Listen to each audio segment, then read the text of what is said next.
এটা যদি আমরা এখানে দাগ দিয়ে দিই, দেখেন যদি আমরা এখান থেকে চিন্তা করি দর্শক, দেখেন এখান থেকে সোজা ব্যথা পায়ের দিকে এসে দেখেন দর্শক এই যে একদম নিচের দিকে নেমে যাচ্ছে। তার মূল কারণ কি? মূল কারণ মাত্র দুইটা। দর্শক আসসালামু আলাইকুম রহমতুল্লাহ, আশা করি সবাই ভালো আছেন।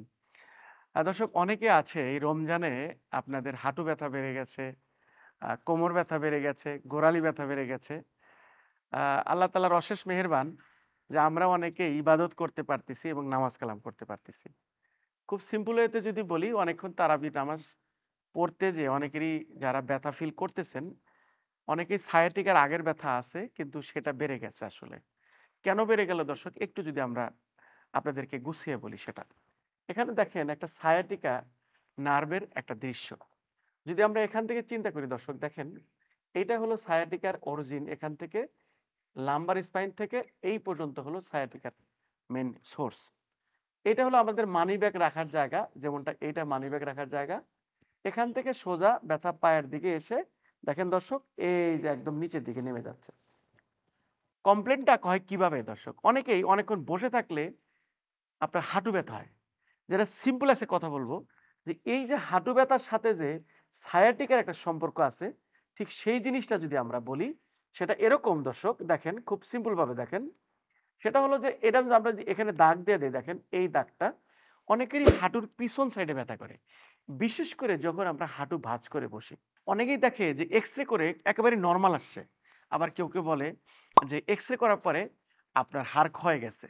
কিন্তু কমপ্লেনটা কি? কমপ্লেন হচ্ছে হাঁটু ভাঁজ করে যখন আমরা বসি আর বেশিক্ষণ বসতে পারি না, এবং অনেকেই বলে যত বেশি বসি তত বেশি উঠতে কষ্ট হয়। তার মূল কারণ কি? মূল কারণ মাত্র দুইটা। এখানে যে নার্ভ ইনভলভমেন্ট আছে, that's come from sciatic nerve.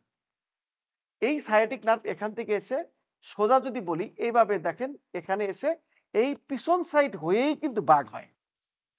বাঁক হয়ে একটা আসে আমাদের পায়ের সামনের দিকে, আর একটা আসে পিছন দিক দিয়ে গোড়ালির মধ্যে চলে যায়। তার মানে এই যে আমরা যে ভাঁজ করে বসলাম, তখন সায়াটিক নার্ভটা স্কুইজ হয়ে যায়। যদি এখানে কম্প্রেশন না থাকে আর সায়াটিক নার্ভের যে লাইন ক্লিয়ার থাকে, ফ্লেক্সিবল থাকে, তাহলে কিন্তু ব্যথাটা সহজে হবে না। কিন্তু অনেকে অনেক চিকিৎসা করেও কিন্তু রেজাল্ট পাচ্ছেন না।